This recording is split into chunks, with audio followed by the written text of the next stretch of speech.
That is 800-925-7584 right now. On this Monday, a bunch of letters came in asking whether Donald Trump has been helped in the presidential race by the two attempted assassinations. I will say this. It's impossible to ascertain whether Trump has been hurt or helped by this. You know that any kind of incident like this damages a person inside. So I guess you could safely say that's true. Politically, here's what the reality is. Anyone running for higher office is not a person once they get into a race. They are a caricature.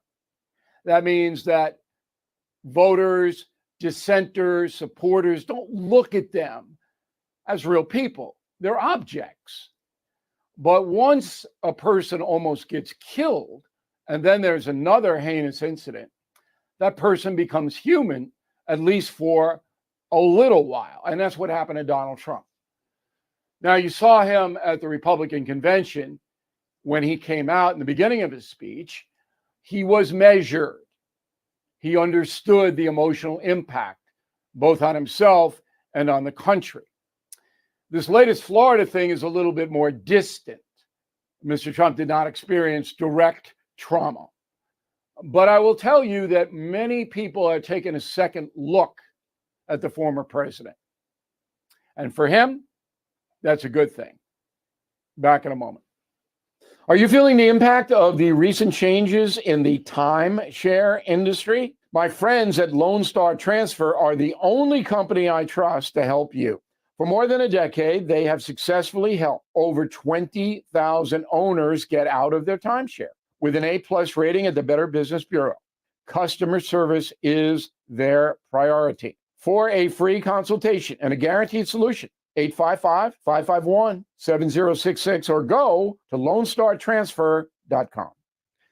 That is the Morning O'Reilly Update. More analysis later on. This hour, the Vic Porcelli Show, brought to you by Connor Roofing. You can count on Connor for all your roofing needs. Visit ConnorRoofing.com. That's CONNER Roofing.com.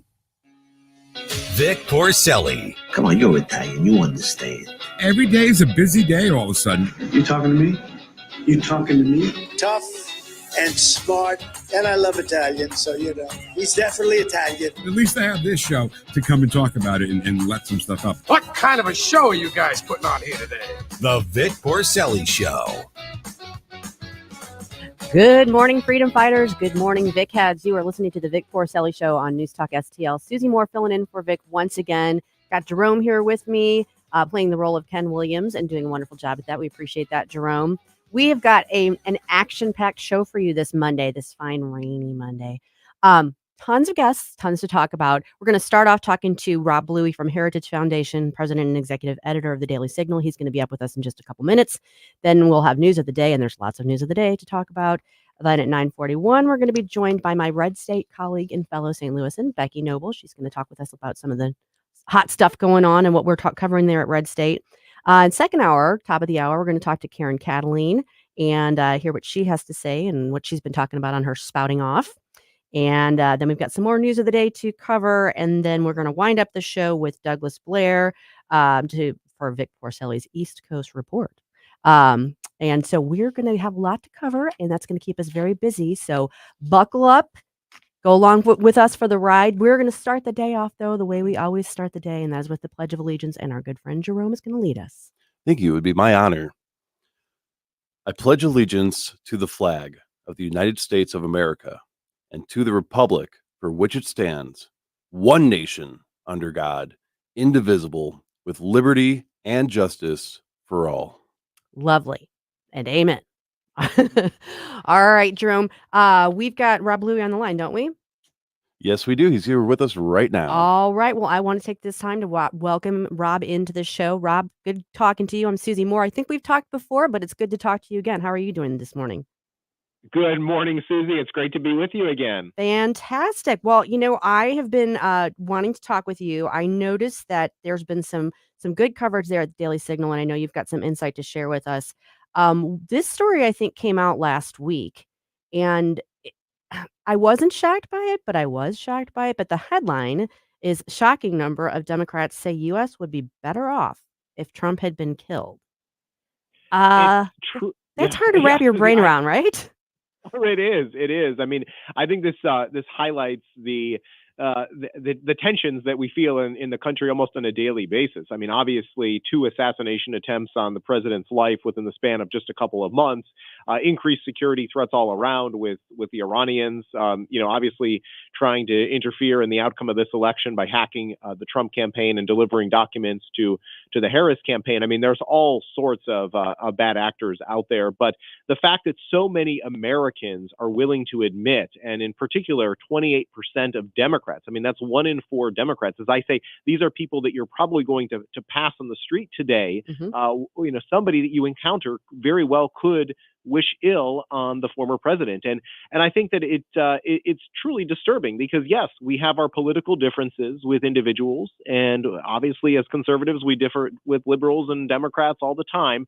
But to take it to that next level and wish harm and somebody's death, I think goes beyond what is what we call responsible civic debate in this country. I would say so, and I think it kind of reflects a sickness in people's hearts.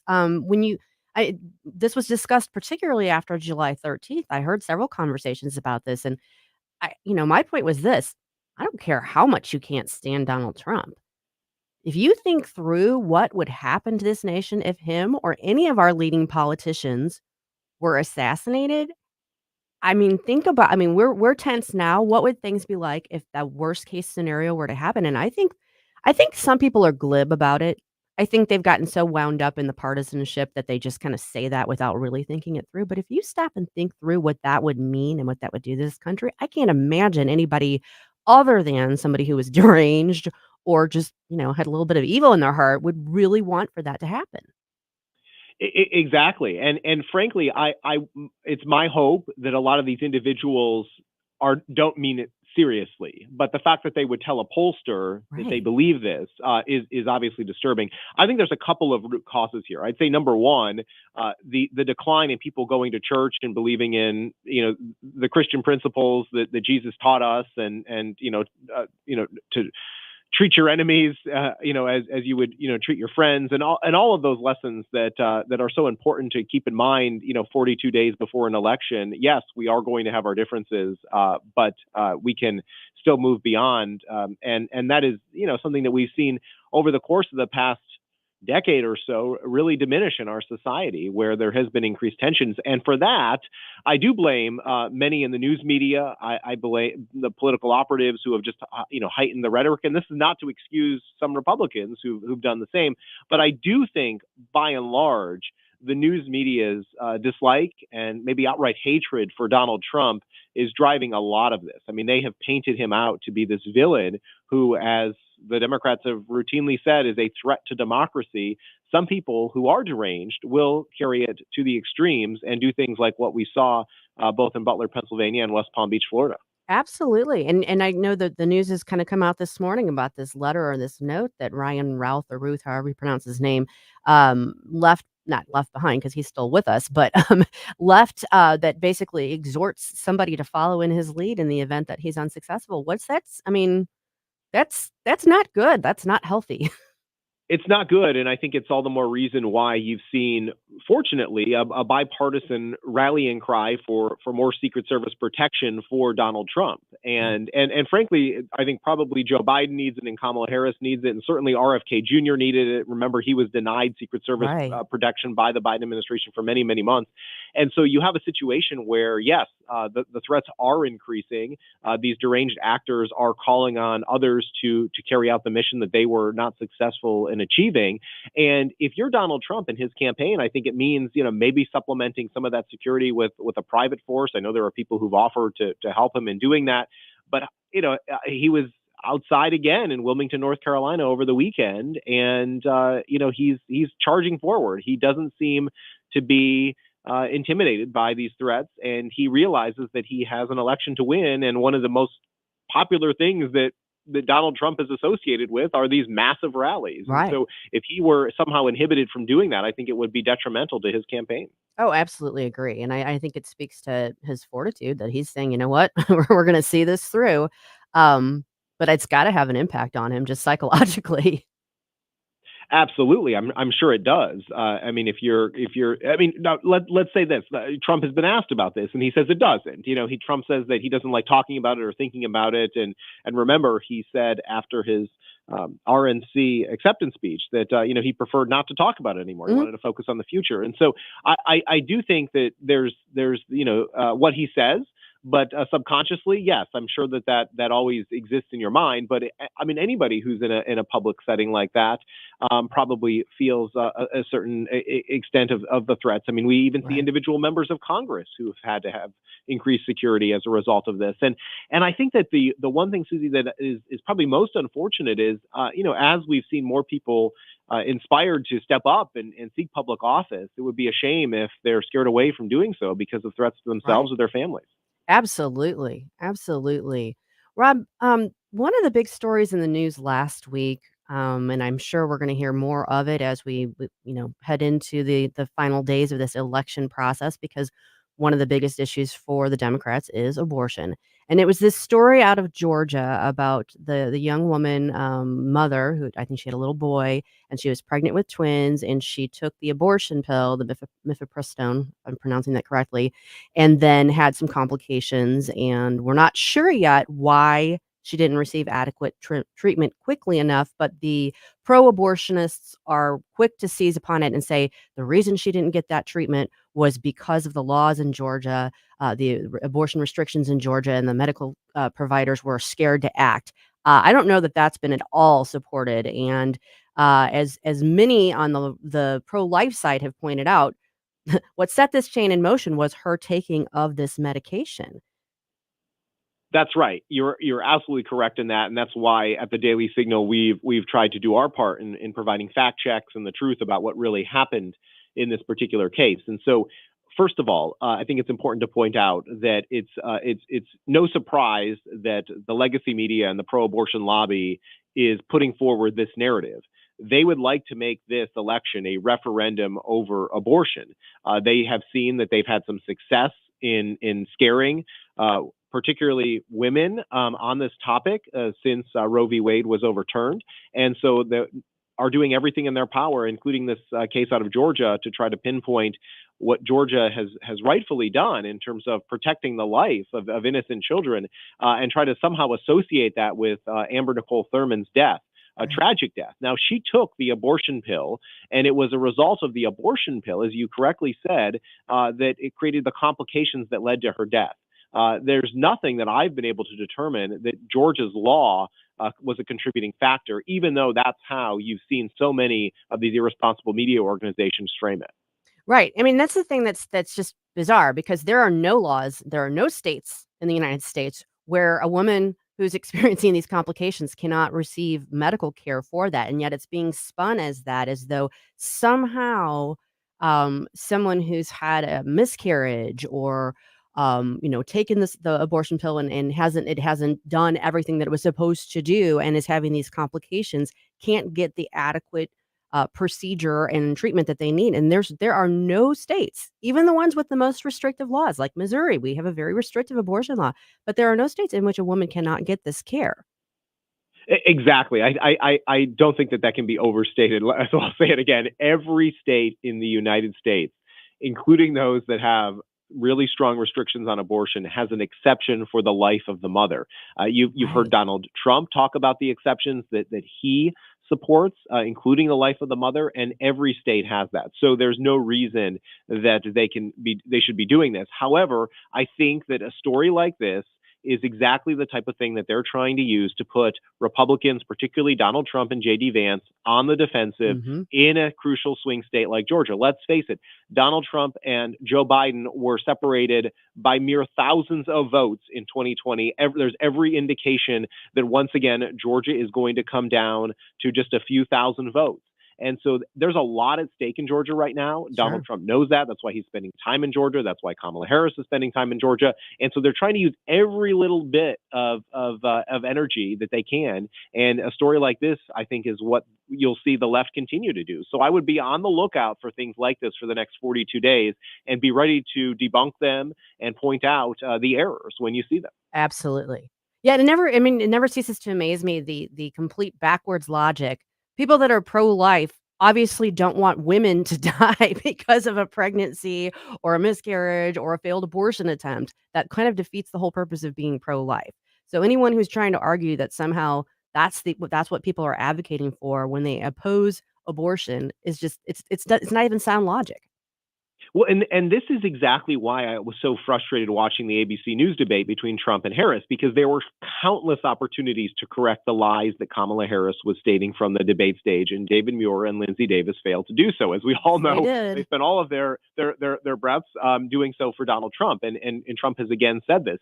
It's why Trump, I think, is refusing now to do another debate with Harris, because he knows it's just going to be a setup, particularly if you do it with a legacy news organization like that. I'm not opposed to them doing a second debate, but it should be at least with somebody who's going to be a neutral arbiter. And I don't think that you can get that. And it's on this issue of abortion that Kamala Harris repeatedly lied on that debate stage. You'll recall that she talked about, situations involving, a project that we have at the Heritage Foundation. Oh, the Boogeyman Project 2025. Exactly, which was a complete lie. There's no national abortion ban in there. So this is where I really implore your listeners to seek out the truth in these next few weeks, because there's going to be a lot that goes back and forth, and you cannot count on your establishment media organizations to probably decipher fact from fiction. No, absolutely not. Well, Rob, speaking of seeking out the truth, tell our listeners where they can find your work and other good resources for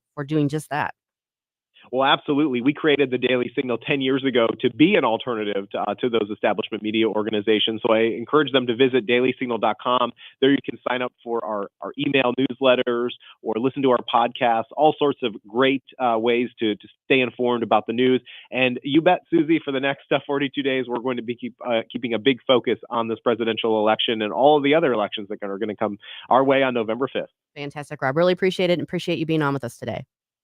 Thank you. All right, folks, stick around. After this, we're going to come back and we're going to talk about the news of the day here on the Vic Porcelli Show on News Talk STL 1019 94.1.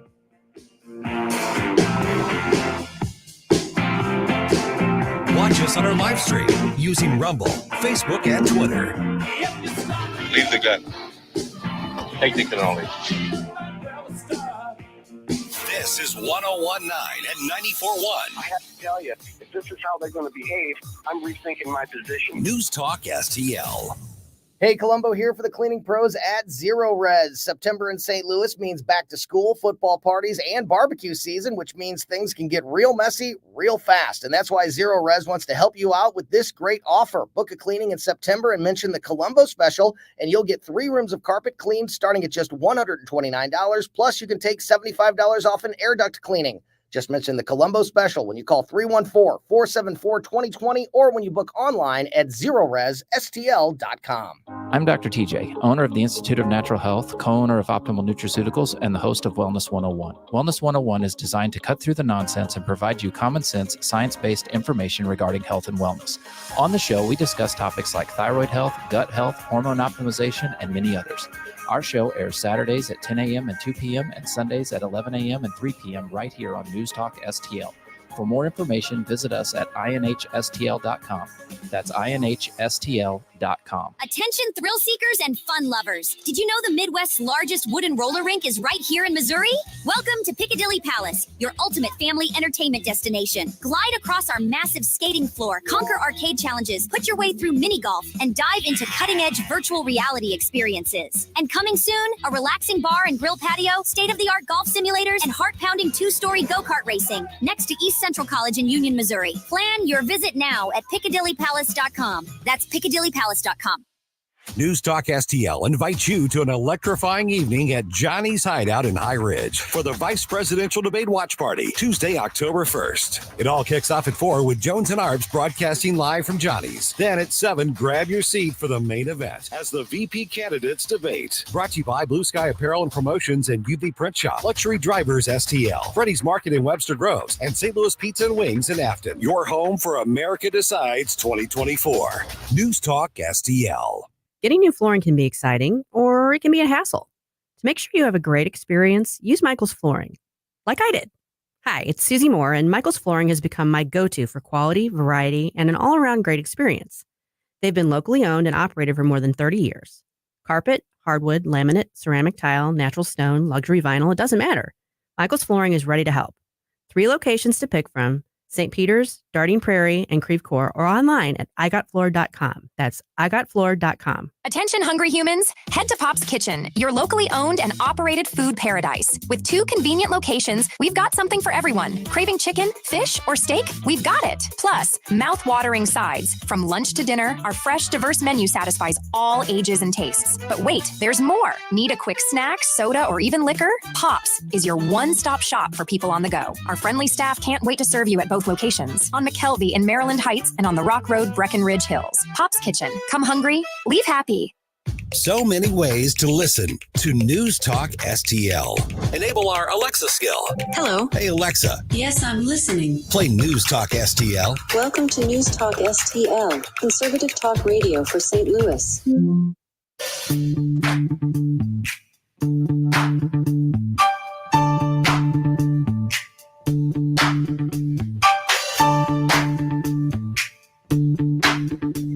Stream the Vic Porcelli Show at News Talk STL. Watch us on our live stream using Rumble, Facebook, and Twitter on News Talk STL. What an appropriate bumper. Under pressure. We are all under pressure. Welcome back to the Vic Porcelli Show, folks. Susie Moore filling in for Vic today. And speaking of under pressure, we alluded to this in the last segment. There was news today regarding the suspect in the second Donald Trump assassination attempt, Ryan Routh or Ruth. I don't know. To me, it looks like Ralph. I'm going with Ralph. He is due in court today. It's for a detention hearing. In other words, the judge is going to determine whether he should continue to be detained until he's arraigned. Presumably, they are going to continue to keep him detained. One of the big stories was, I think, ahead of that hearing is the DOJ filed a memo in which they revealed that there was a letter or a note left behind. It's a very brief article from the AP that I'm going to share with you all. The man accused in the apparent assassination attempt of Donald Trump at a golf course in Florida left behind a note saying that he intended to kill the former president and maintained in his car a handwritten list of dates and venues where Trump was to appear, the Justice Department said Monday. The new allegations were included in a detention memo filed ahead of a hearing Monday at which the Justice Department was expected to argue that 58-year-old Ryan Wesley Routh, got to use that middle name, should remain locked up as the case moves forward. The details are meant to buttress prosecutors' assertions that Routh had set out to kill Trump before the plot was thwarted by a Secret Service agent, thank God, who spotted a rifle poking out of shrubbery on the West Palm Beach golf course where Trump was playing. The note addressed "Dear World" was placed in a box that was dropped at the home of an unidentified person who contacted law enforcement officials after last Sunday's arrest. It appears to have been based on the premise that the assassination attempt would be ultimately unsuccessful. Well, that's interesting too. That's not in this report. This was an assassin. This is what the note said. This was an assassination attempt on Donald Trump, but I failed you. I tried my best and gave it all the gumption I could muster. Gumption. Well, that's an interesting term. It is up to you to now finish the job, and I will offer $150,000 to whomever can complete the job. Jerome. Hey. Hi. I have lots of thoughts about this. It's interesting that, and I think that it's not unfair to assess at this point what little we know about Ryan. Well, what a lot we know about Ryan Routh, but what we know of him, he doesn't seem to be the most mentally stable person. That's what makes this all so confusing, Yeah. because it's not typical for somebody that is that unstable to be taking international trips and to be able to plan out and orchestrate all of this Right. without having the mental capacity to even probably know where they're at. Yeah. I mean, he's clearly at least partially lucid because he had a pretty well thought out plan here, and but for that Secret Service agent spying the barrel of the rifle, we don't know what would have happened. But there's a couple of things here that are really interesting. He was asked how he was funding all this stuff, and I think at one point he alluded to his wife paying for it. We don't know much about the wife, if there is a wife. I don't know. We know he has a kid because his son spoke up after this and was like, "Oh no, my dad would never do anything like this." I mean, he hates Trump like everybody rational does, but so that's where the kid is. And kid is he's an adult. He's not a young person, but okay, so he leaves this note as a contingency, I guess, in the event that he's not successful. Well, if he was anticipating not being successful, does that mean he really wasn't planning on he planned on missing? Or he thought that he might be taken out in it? And if he were taken out in it, how would he be paying anybody else $150,000 for following his lead? That doesn't make any sense. No, and I saw the Forbes article reporting on the same thing actually this morning, and that raises so many questions about the person that was left all this stuff, because one, it does not appear that they checked any of the stuff prior to the Right. attempt, but two, it's like, are you expecting this person to then release this and have contact with whoever you're working with to then make Yeah. this? It's just, there's a lot of new questions coming forward. Lot of questions. Was this a family member? Obviously the person contacted authorities after Routh was apprehended, and did turn this over. I have the ability, I need to go, and I haven't had a chance to look at this detention memo yet, but I'm able to access the court system and look, it's not super secret stuff. I have, as a member of the media, I can actually access it through Pacer and find out what actually is in the detention memo, and then see any other filings that go along with this. And I'm sure that there will be more in the forthcoming days as we go through this. Presumably, the judge is going to order him detained, and his arraignment, I think, is set for September 30th. I want to say. Yeah, and the thing that I'm also questioning right now, though, is that I heard that the letter got posted by the DOJ. It was released to the press, and Correct. so a lot of people I see are commenting about it, how that's irresponsible, and that are they trying to provoke people to cash in on that, Right. or what? So where do you stand on that? Do they have an obligation because it's so relevant, or should they have held off on that part for now just to avoid any copycats or people Right. following through? So that's a really, really good question. And I will tell you that I think the DOJ had an obligation to file that memo with the court as part of their argument in favor of detaining him further, because it goes to his state of mind and the fact that he is does represent a threat, and that were he to be released, he could be, further fomenting this, even if he were not the one acting on it. So that's a good reason to file it with the court. Now, there are times when you can file something under seal. Normally, that involves something that's like highly sensitive, or it could be classified information. And we're seeing a lot of stuff under seal in the classified documents case, that sort of thing. And I do wonder if there might not be an argument here that this is one of those things that should have been filed under seal rather than being made available to the public, because it does include an all-out exhortation to others to try to kill the former president and GOP nominee. I didn't practice. In fact, I had a couple of federal cases, but my practice was largely state level. So I don't know the ins and outs of the federal rules, and particularly not criminal law, whether there would have been some reason, some prohibition that would have prevented them from filing it under seal. If there is, and they elected not to do so, I think there's a fair question to be raised. Okay, DOJ, I mean, you're pushing to detain this guy, but what are you putting out there? Exactly, especially if there's a network of people that might be backups, Right. just to let them know, hey, there's still this bounty. Whoever was going to pay me will now pay you if you're part of this network. I'm just, and again, I'm not a lawyer, that's why I appreciate your expertise, but I do feel like it's almost inciting a call to action then, or at least letting some people that might just be as unhinged out there know Right. there is money and there's a pool out there. And I think that's absolutely irresponsible given everything that's going on. I haven't seen this raised yet, but I won't be surprised if I see it very soon. It's a different situation, but there are similarities. The shooting in Tennessee at the Christian school last year. The shooter's manifesto was never, I mean, like, we're a year out from it, and her manifesto is still being litigated about whether or not it can be released. Wow. And that's, journalists have been pushing and pushing and pushing to try and get that, because obviously if you've got somebody who carries out some sort of mass shooting, you want to get into that person's mindset and figure out what was going on there. And there's this material out there that could theoretically explain her rationale, and yet the law enforcement, the courts, they've been fighting. Everybody's been fighting tooth and nail over that, and some of it is coming from the survivors of the people that were killed. And I understand they may have some sensitivity to it, but the bottom line is this: obviously that person was killed in that incident, so there wasn't a court case. But in that situation, you had the system and law enforcement electing not to disclose something that gave insight into that person's mindset. Here, you have them electing to disclose a very direct, basically call to arms. Mm-hmm. And I think we're going to see a lot of questions raised in relation to that. And I want to add something else to that. I mean, there's other news stories today, but this is really important, I think, to give some consideration to. In recent years, there's been so much talk and coverage about conspiracy theories, conspiracy theorists, that sort of thing. I think it was easy 10 or 15 years ago to kind of dismiss out of hand the fringe elements out there, the people that were spinning these sort of wild conspiracy theories.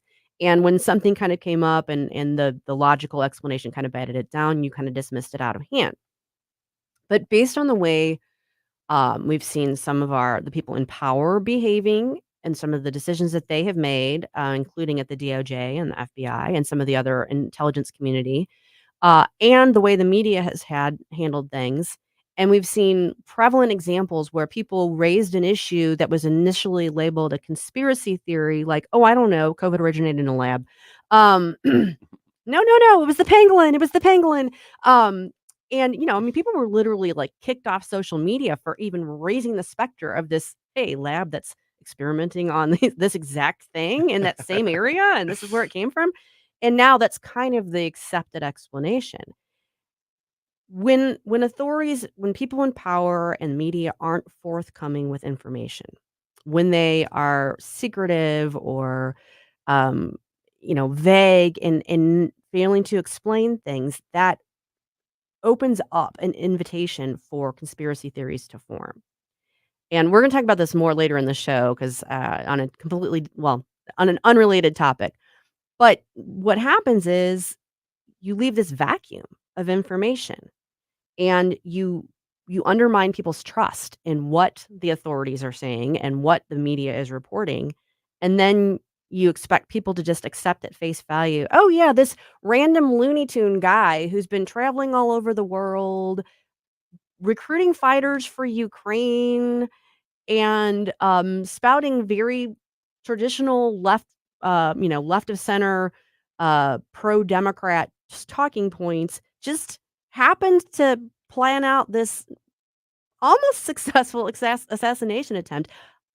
And this 20-year-old kid that nobody knows anything about 2+ months after the assassination attempt in Butler, Pennsylvania, managed to figure out how to make explosives, managed to figure out how to get through security, get a gun through security, secure himself on an uncovered roof that should have been covered by the law enforcement and by Secret Service, and get a shot off that actually struck the former president and killed a man. And I want to add to that too, that it's been noted he has no confirmed, Tim Crooks I'm talking about now.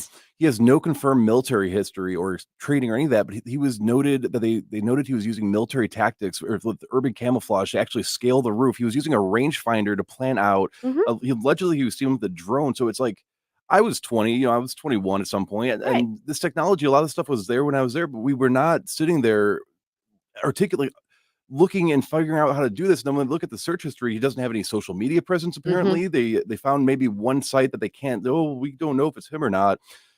So why do we know so much more about this Looney Tune guy, as you said, and I like that term, than we do about the 20-year-old? Because there's no way that a 20-year-old should have anywhere near that level of tactical ability. No. Even paintballers I know are not sitting there scaling roofs during the paintball stuff like that at 20 years old. You know? Maybe there is a good logical explanation for it. But guess what? It's what's today, September 23rd. We are 2+ months out from that, and we have gotten very little in the way of explanation. Ron Rowe, the acting director of the Secret Service, had a press conference on Friday after they released kind of their preliminary report on things, and he acknowledged that there were a lot of failures. But we all know there were failures. It was evident there were failures that day, that afternoon. That's not the issue. The issue is, why were there failures and what are the details? How did we get to this point? And we still know very, very little about it. And the bottom line is, what that does is it fosters an atmosphere where people distrust everything they hear.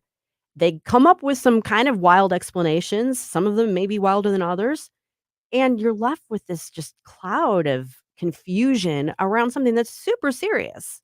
Yeah. And then going back to the media's responsibility for some of this stuff, I remember some of the first reports with Crooks was that there was a loud noise that caused Donald Trump to fall over or trip on stage.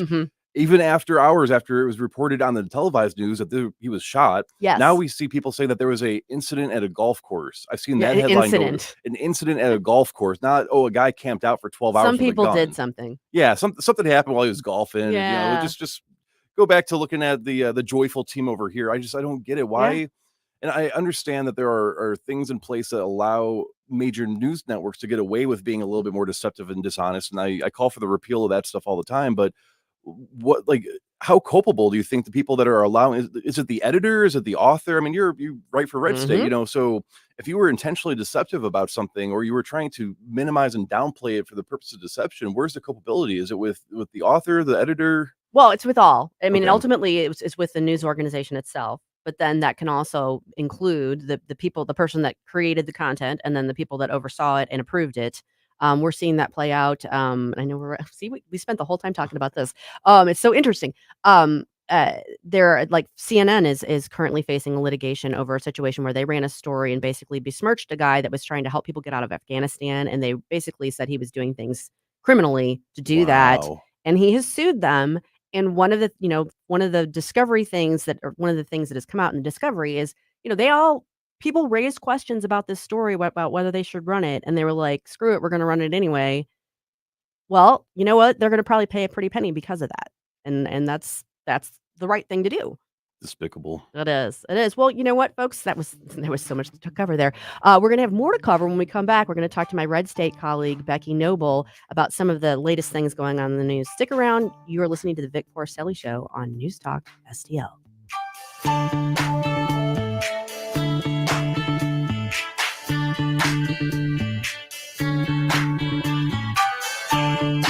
A vital part of preparing for hurricane season is to get vaccinated now. Tim Jones and Chris Arps in the afternoon. Monday, what new chaos and crises did Kamala Harris cause over the weekend? Senator Jim Talent joins us at 4:25, 5:25. Red State Headlines with Susie Moore. Tim Jones and Chris Arps. Weekdays at 4 on News Talk STL. The Herzog Tomorrow Foundation provides private school tuition scholarships through Missouri's new Most Scholars program to cover the cost of accessible, high-quality schooling. Hi, this is Maela Esser with the Herzog Tomorrow Foundation. Our private school tuition scholarships wouldn't be possible without the support of generous Missouri taxpayers. If you're a Missouri taxpayer interested in redirecting your tax dollars and sending them to Missouri students in need of a better education, please contact me at herzogmostscholars.org. Better education for students creates a better tomorrow for all. Learn how you can help provide a better education for Missouri students at herzogmostscholars.org. That's herzogmostscholars.org. Also, sign up for The Lion, an initiative of the Herzog Foundation that carries articles covering a wide range of issues facing American families and culture. herzogfoundation.com. That's herzogfoundation.com. I'm so tired of my water smelling like rotten eggs, iron bound. It makes my clothes and home smell, and my sink and faucet look dirty. I'm calling Jones Air and Water Treatment for their solution to this pollution. Jones Air and Water Treatment has a solution to your pollution. Call now for your free water analysis at 636-899-1040 and live with clean, great-tasting water. That's 636-899-1040 or joneswater.com on the web. Call us now. Connor Roofing. You can count on Connor. Connor Roofing is now a 2-time winner of the National Best of the Best Award for customer satisfaction for roofing, storm damage restoration, siding, gutters, both residential and commercial. Please visit ConnorRoofing.com for an estimate. And remember, you can count on Connor. This hour, the Vic Porcelli Show, brought to you by Connor Roofing. You can count on Connor for all your roofing needs. Visit ConnorRoofing.com. That's CONNER Roofing.com.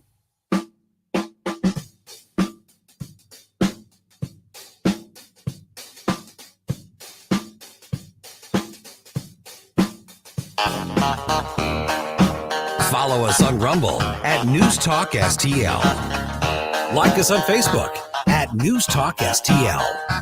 Made in St. Louis for St. Louis. It's News Talk STL.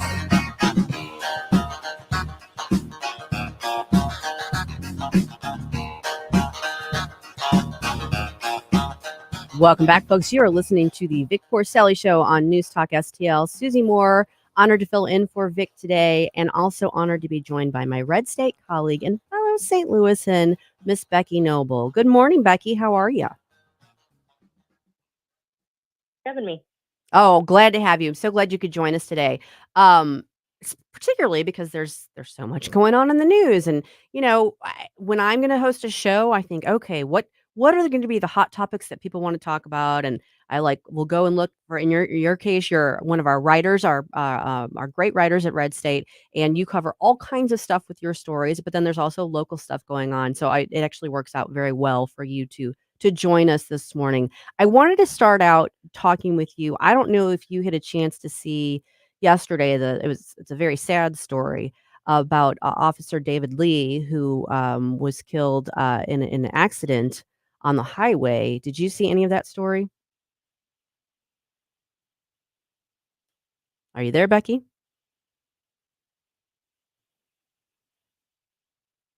Becky?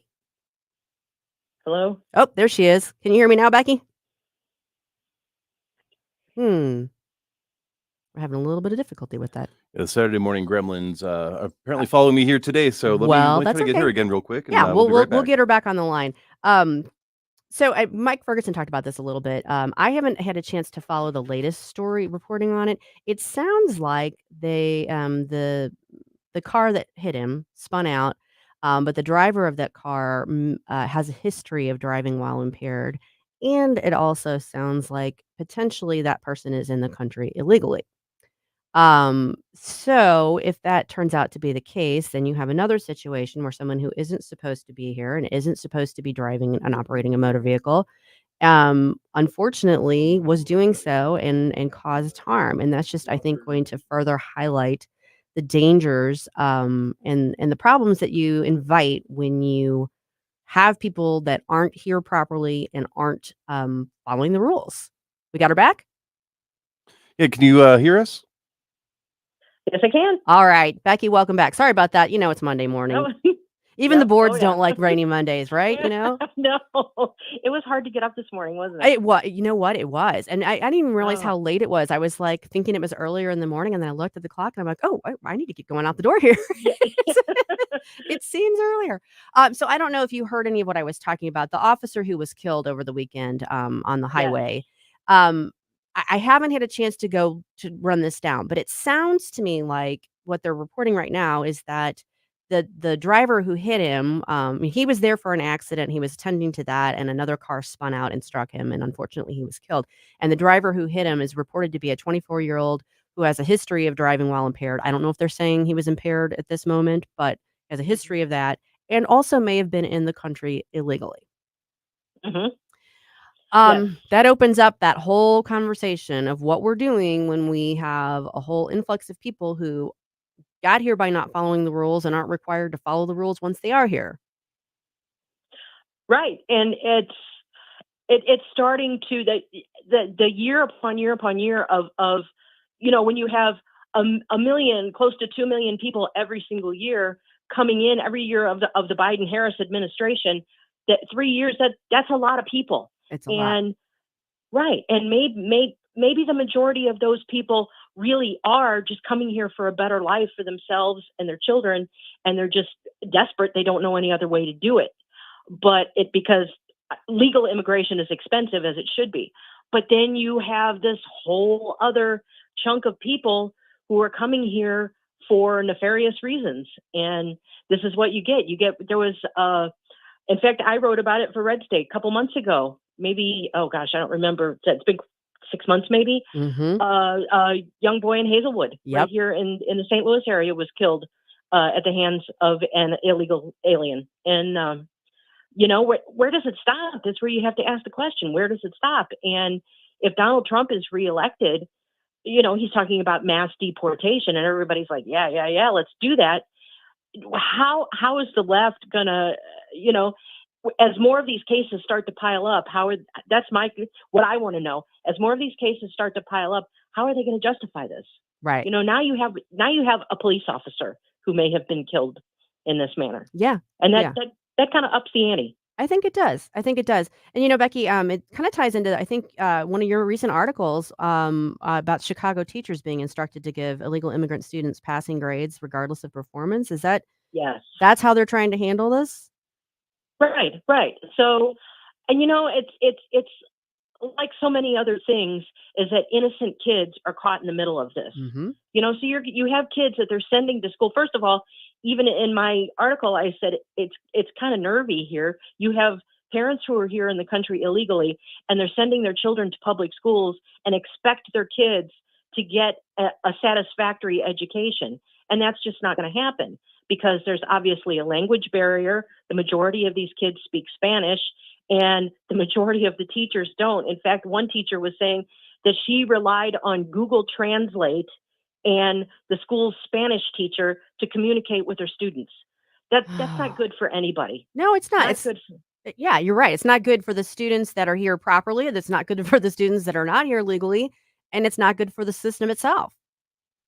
Right. Because let's say that you're going to have some number of these people who are going to end up staying regardless of whether there's mass deportation or not. There's going to be some way, somehow, that a number of these people continue to stay in the country. So that means that you're going to have an entire generation of kids who came here because their parents brought them. They're children. They don't have any say in the matter, but they're going to grow up and they're essentially going to be illiterate because nobody has taught them. They either haven't taught them English so that they can learn in the classroom, or they haven't taught them in Spanish so that they can learn properly in their own language. It's just, it's such a recipe for disaster.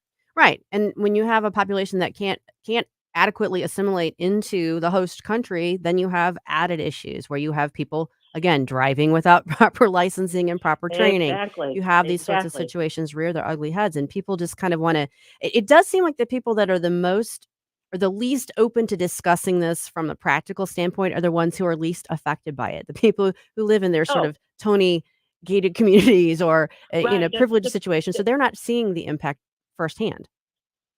Right. The people who have discovered that walls work for themselves, but not anybody else. Right. I'll take my wall, but you don't need one. Exactly.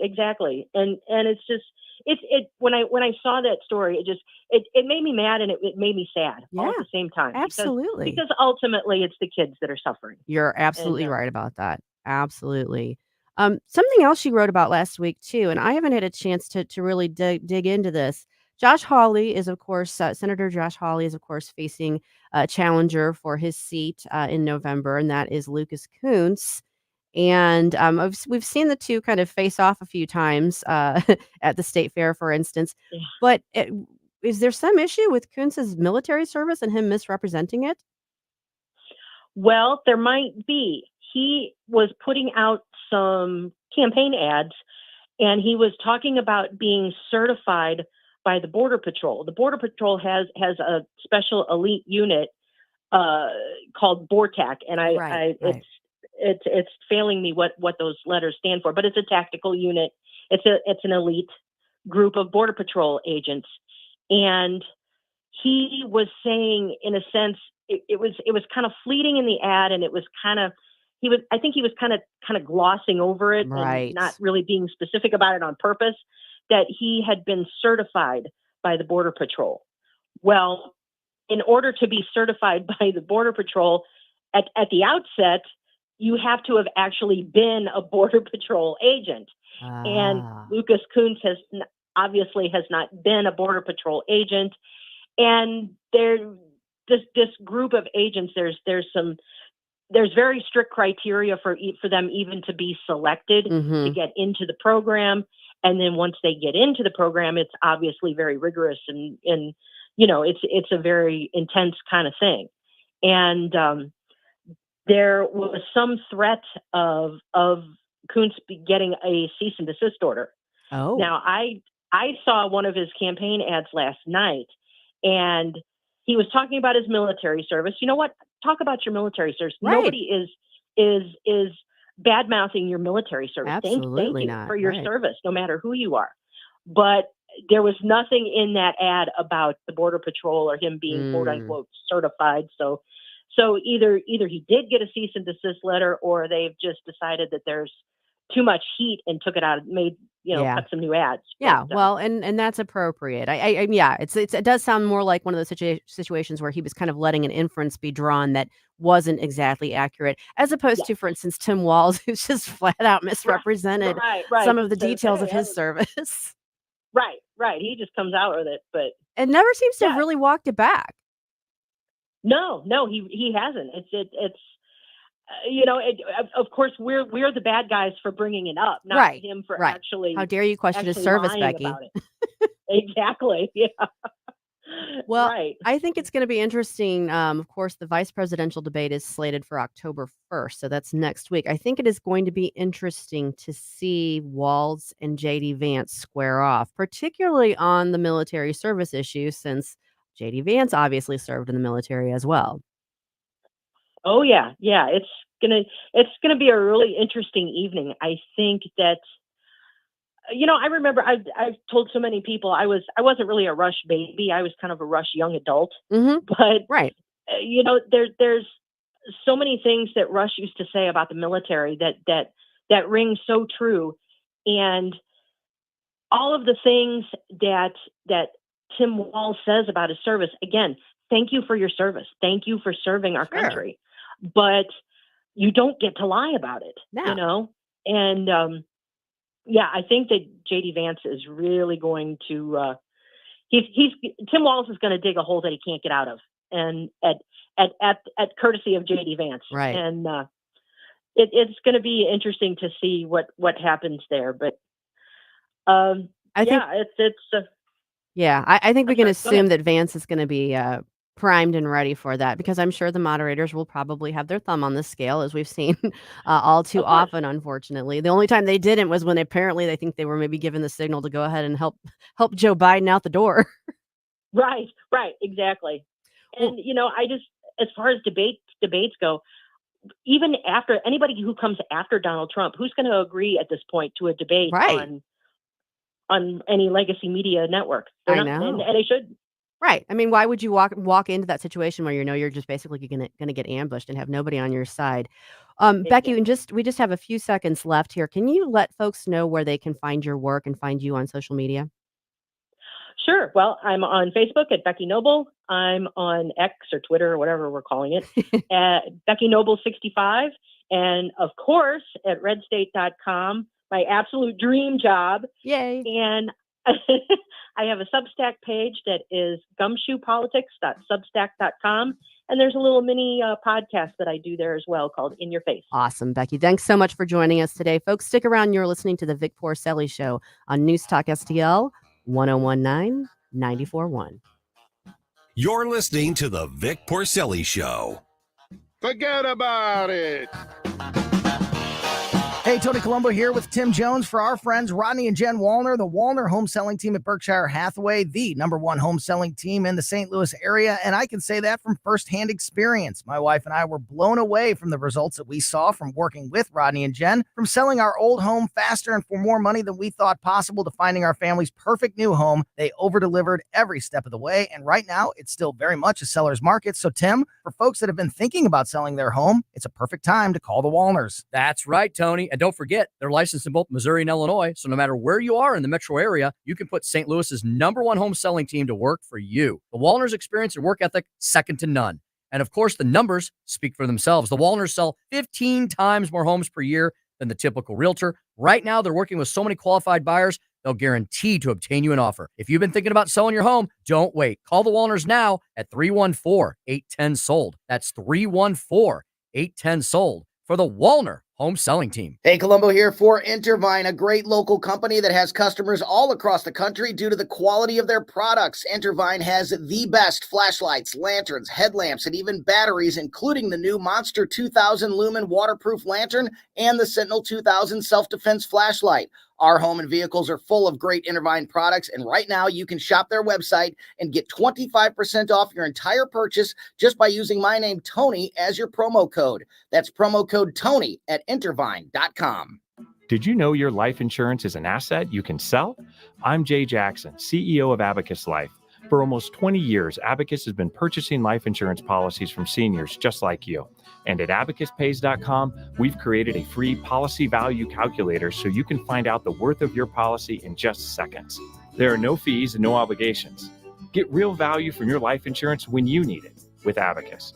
Learn more at abacuspays.com. Not all policies will qualify. Not available in all states. Do you have over $10,000 in credit card debt? If you're feeling the financial impact with unprecedented economic challenges, DebtBlue is here for you. With DebtBlue's Success Guarantee, you pay nothing unless your debt is reduced or completely resolved. I'm just living sky high right now. I'm very thankful for it. And the team at DebtBlue are phenomenal. They're able to work with you. They're great. Call for your free debt resolution information now. 800-200-6895. 800-200-6895.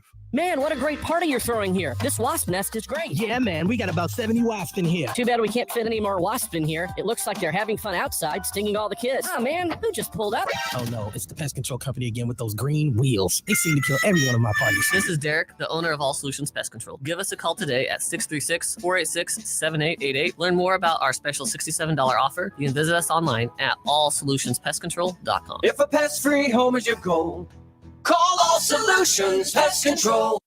This is what's happening. Moscow has declared a state of emergency in the Kursk region. WYHD3 Clay, K270BW Belfast, KNBS Bowling Green. This is News Talk STL at 1019, 94.1, and always streaming at newstalkstl.com. Rich Thomason.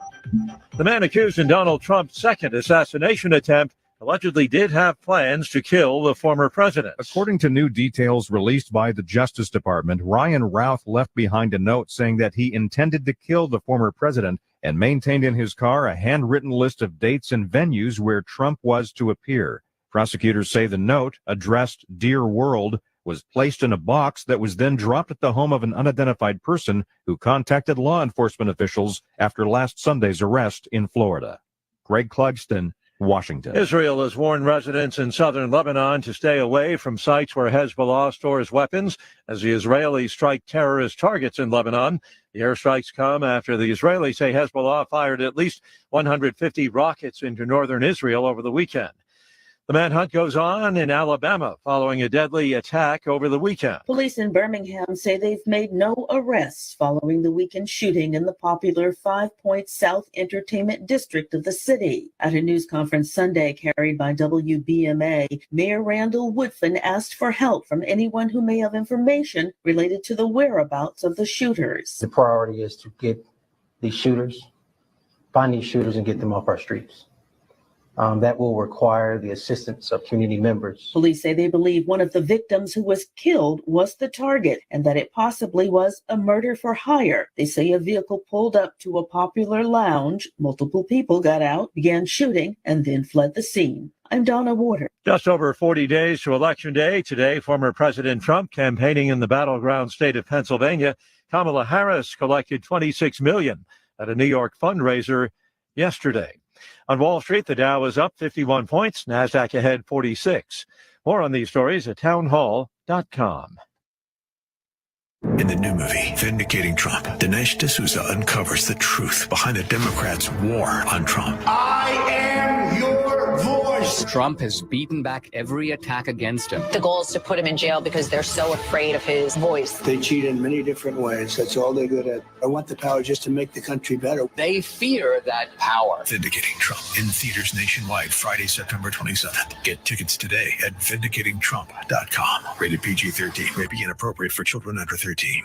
I'm going to let you in on a little wireless hack that can cut your cell phone bill in half.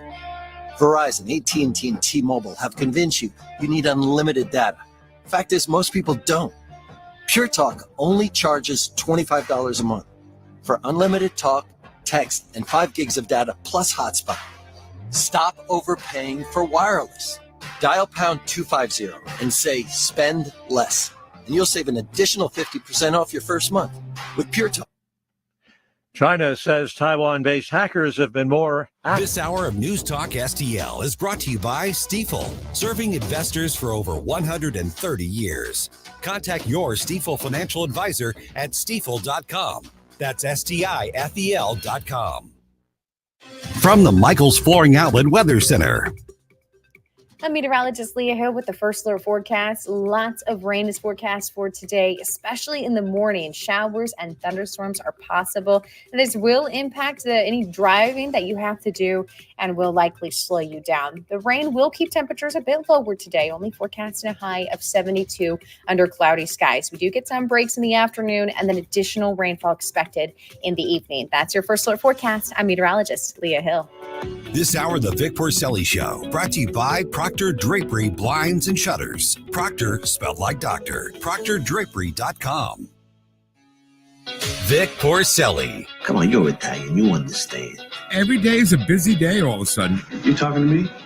You talking to me? Tough and smart, and I love Italian, so, he's definitely Italian. At least I have this show to come and talk about it and let some stuff up. What kind of a show are you guys putting on here today? The Vic Porcelli Show. Welcome back to the Vic Porcelli Show on News Talk STL. Folks, Susie Moore filling in for Vic today.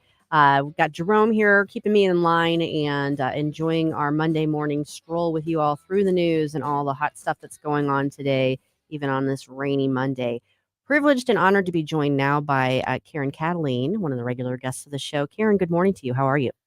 Good morning, Susie. Pleasure to meet you. No, pleasure to meet you as well. I feel like I know you because because I listen to you so regularly when you join Vic and Ken, and I always love your insight on things. So one of the things that I was looking at your website, and I know that you just recently were speaking about this yourself, I think after the second assassination attempt on former President Trump last weekend, you're asking how have assassination attempts become commonplace in America? And I think that is a really important question to ask and to ponder. How have we gotten to this point? What are your thoughts on that? Yeah.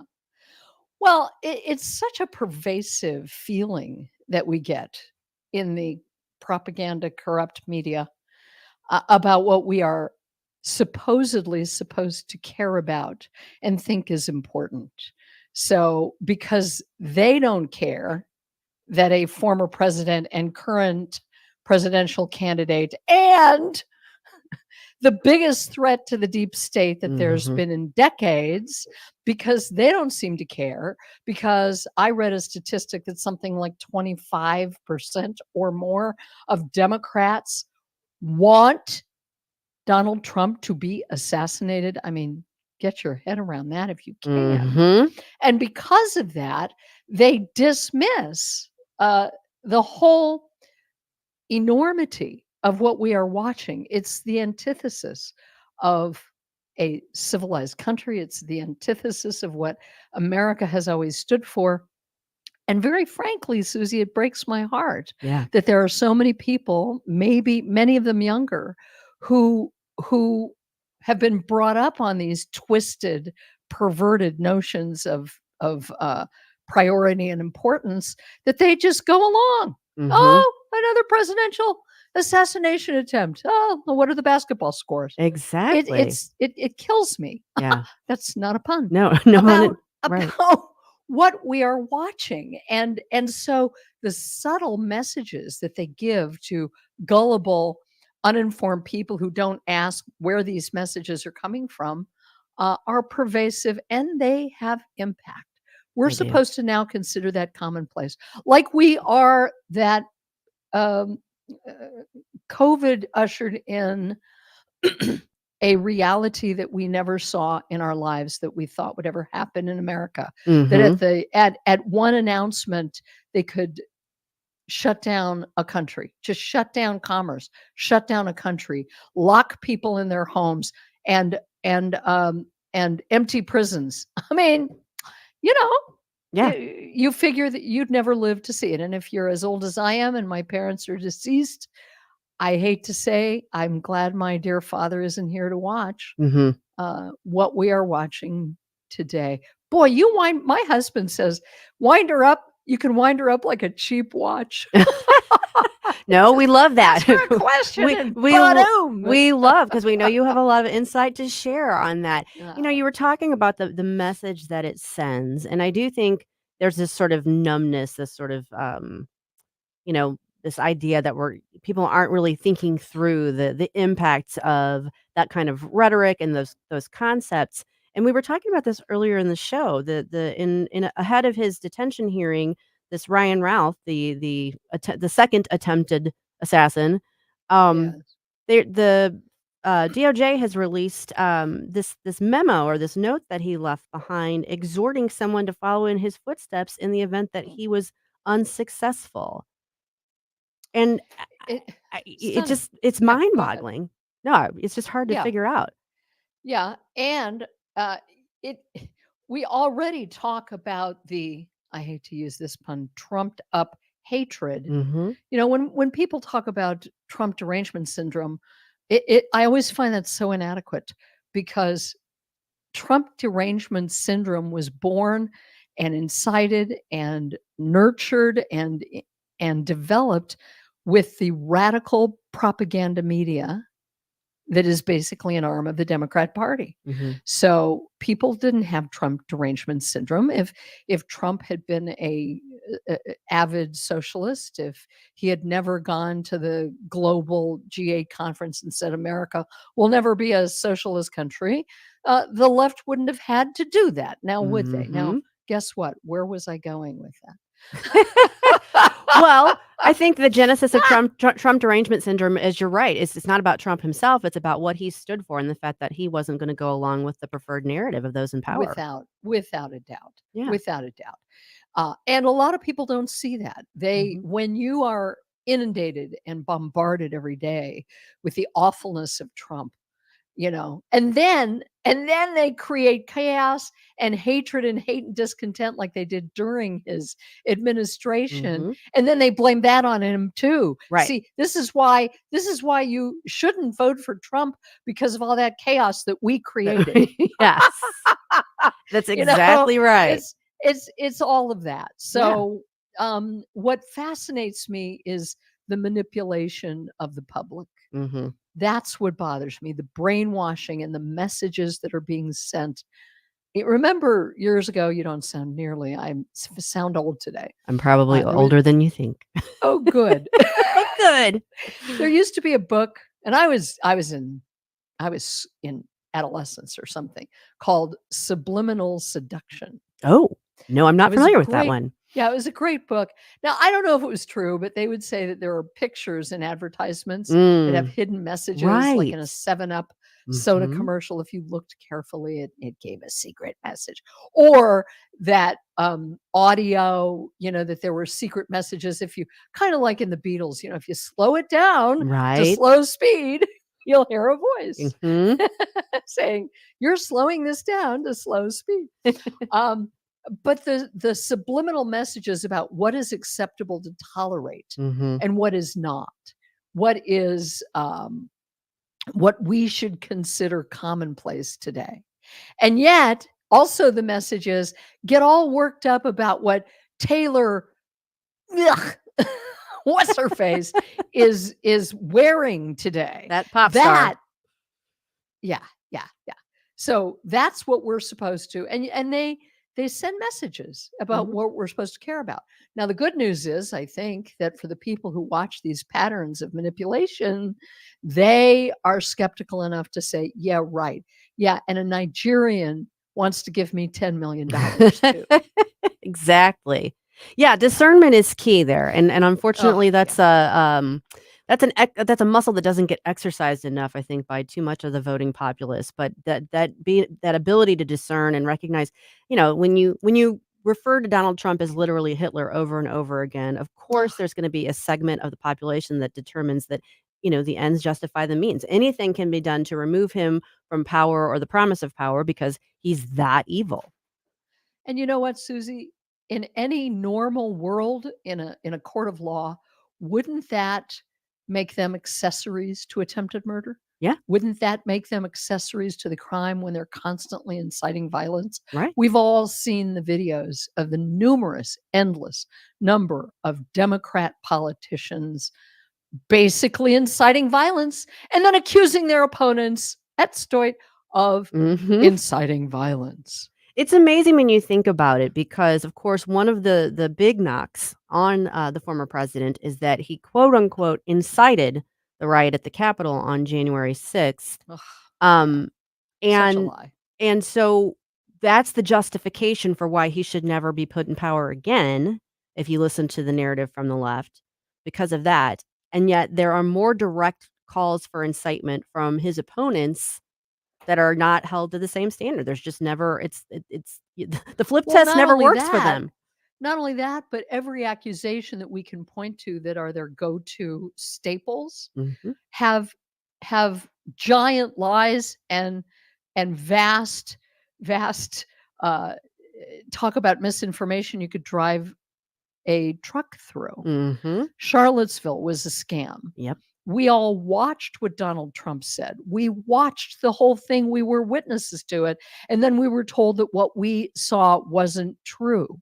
And there's a lot of people who weren't watching. So what did they do? They believed what the media told them. Sure. And what the president told them, because Joe Biden has repeated that lie over and over and over again, and Kamala Harris has. Uh-huh. Yeah, it's so in your face that it's hidden, if you know what I mean. Yeah, It's a right. paradox. Hiding in the open. Yeah, hiding in plain Absolutely. sight. Now I understand that phrase. I really do. Exactly. Karen, I wanted to get your thoughts. I think we were all a little stunned last week when, well, I don't want to be glib about it, but Pagerpalooza happened over and I'm and sorry. on Am I laughing? I'm sorry. I'm sorry. right. I know. I don't want to be dark and twisted like that, but it's a little difficult not to have some level of, okay, you know what? The people that were largely, now there were some, I think I saw that there were 2 children that were killed. Obviously, if there was any collateral damage, not happy about that. But I also recognize that this was a very dialed in, very clever method to really get to the heart of the terrorists that make up Hezbollah. Um, I mean, I've always known that Israel was capable of some pretty phenomenal maneuvers and tactics, but that one surprised me. I think it surprised a lot of people, and we discussed a lot of the morality and a lot of things, and kicked it all around in shul. That's Mhm. synagogue for people who don't Sure. call it shul. Over the weekend on Shabbos. So, and that's part of what holds your humanity in check is when you are bothered Mhm. by so-called collateral damage.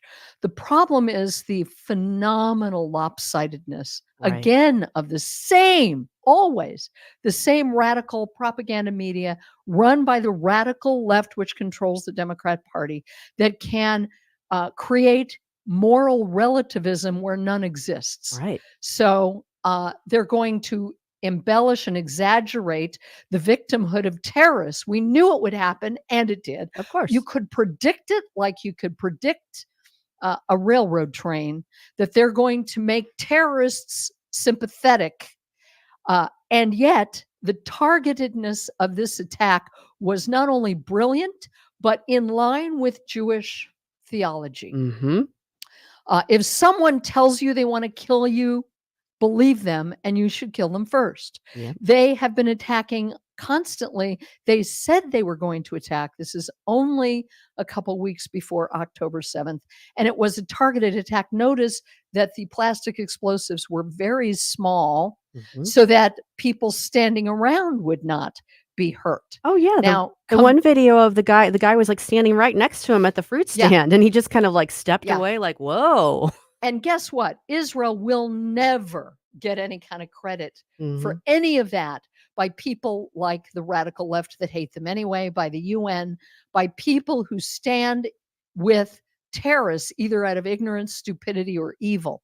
And compare that with October 7th, which we are supposed to forget, like we're supposed to forget the attempted assassinations of a former U.S. president now running for president. Right. We're supposed to forget the barbarism of October 7th, not only of what they did, they targeted civilians living in their home who were no threat whatsoever to anyone, but it was designed to terrorize an entire country and to terrorize the world. Now, when Hamas leaders or Hezbollah leaders call this a terrorist act, it's hard not to laugh. At how stupid and lopsided and propagandist that is. And boy, you are right. If there's a theme to this conversation, I'm having a great time talking to you. Likewise. It's discernment. Yeah. Especially now in an election so close to the election. Every poll, I'm shifting gears, every poll, don't believe a word of it. Right. The stories, don't believe a word of it. It's all designed to manipulate you into thinking they know what public opinion is. They don't. They're trying to drive it. You're they right. don't want to know it. You're absolutely right. Yeah, I was just actually thinking that last night. I saw some new reporting on polling, and you see the pundits, and they're like, oh, she's pulling away, or he's doing this, that sort of thing. And I'm like, yep, this is the time where you kind of like clamp down on all of that and really, really weed out everything but the bare bones basics, because otherwise you're just going to be hearing a lot of spin. Yeah, that's all there is. Yep. That's all there is. Yeah. Now they're saying that she's ahead 5 points. Anybody who believes that has got to be out of their mind, because the people who are saying it want to portray her as being ahead 5 points. They want to demoralize people who are thinking about voting for That's Donald Trump and get them discouraged enough so that they won't actually go ahead and vote. Exactly right. Yeah. But one of the best things I've seen, if there's time. Sure. And it's just a headline. Let me find it real quick. I kept it in my news feed because it's so, how you have this whole list of things. Gotta read absolutely. that. I don't have time. Got to read that. I don't have time. Tucker Carlson Network. Why would they try to murder Donald Trump if he were losing? Fair point. Wow. Fair point. Exactly.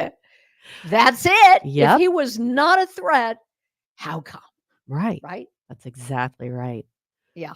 Well, Karen, where can folks find your social media and your work so they can kind of follow along with what you're sharing with us? Well, thank you. I do a fill-in for a nationally syndicated guy. I don't like to tell Vic that. He gets jealous. He gets jealous, doesn't he? Vic. He's so cute. He is. And so I post those shows on my website, KarenKataline.com. And because I don't like being censored, I got rid of a lot of my social media, and I'm on Twitter at KarenKataline.com. Right. I just don't want to be censored. I Don't don't want blame to you one bit. participate.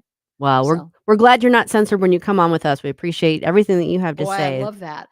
Thank you. Thanks so And much for joining us. Great job. Best of luck with the rest of the show. Susie, good to meet you. Thanks so much, Karen. Appreciate it. Take care. Folks, stick around. When we come back, we are going to see what's going on in the chat boxes, and then we're going to talk about more news of the day. You're listening to the Vic Porcelli Show here on News Talk STL 1019 94.1. Keep your friends close, but your enemies closer. I really like all the things you're saying. News, analysis, opinion. Thank you very, very much. News Talk STL. Jewels on Hampton and St. Louis Hills is paying some of the highest prices on gold, silver, diamonds, semi-precious colored stones, coins, flatware, and fine watches on site. Jewels on Hampton is a premier jeweler featuring Alvanza's jewel art designs with an exquisite selection of diamonds, semi-precious stone jewelry, and vintage watches. Their expert design team can restyle your jewelry to today's contemporary style. They also do jewelry and watch repair. Need extra cash? Jewels on Hampton is paying some of the highest prices on gold, silver, diamonds, semi-precious colored stones, coins, flatware, and fine watches. Bring in your collectibles and clocks and sports memorabilia and figurines too. Jewels on Hampton, 4506 Hampton, just 3 blocks south of Chippewa, and jewelsonhampton.com. Call them at 314-752-5000, 314-752-5000, and jewelsonhampton.com. Jewels on Hampton. Hey, Tony Colombo here for Capriotti's, St. Louis's newest and best sandwich shop. Capriotti's menu doesn't stop. You won't have one favorite, you'll have many. For me, the lineup includes the hand-pulled homemade turkey, the Italian, the chicken parmesan, and the list goes on. Even the fries at Capriotti's are next level. Check them out and let me know how your list of favorites is shaping up. Capriotti's Sandwich Shop is open from 9 to 9, 7 days a week at the corner of Manchester and McKnight in Rock Hill. Get more details, including how to impress at your next event with their great catering at capriottis.com. As the daughter of an OBGYN, I learned from a young age that no topic is too taboo for discussion at the dinner table. This family-centered, transparent approach to health and wellness that my dad, you may know him as Dr. Randy Tobler, created for my siblings and I, is what we strive to deliver to our patients at Body of Health Direct Primary Care. I'm Sammy Tobler-Gregory with Body of Health, where relationships matter. Come learn about healthcare the way it ought to be and schedule your free discovery call today at bodyofhealth.com. That's bodyofhealth.com. On the next Larry Connors, USA. The Israeli ambassador warns that Iran will be more involved in our U.S. election than you can imagine. Larry Connors, USA. Now, weeknights 6 until 8 on News Talk STL.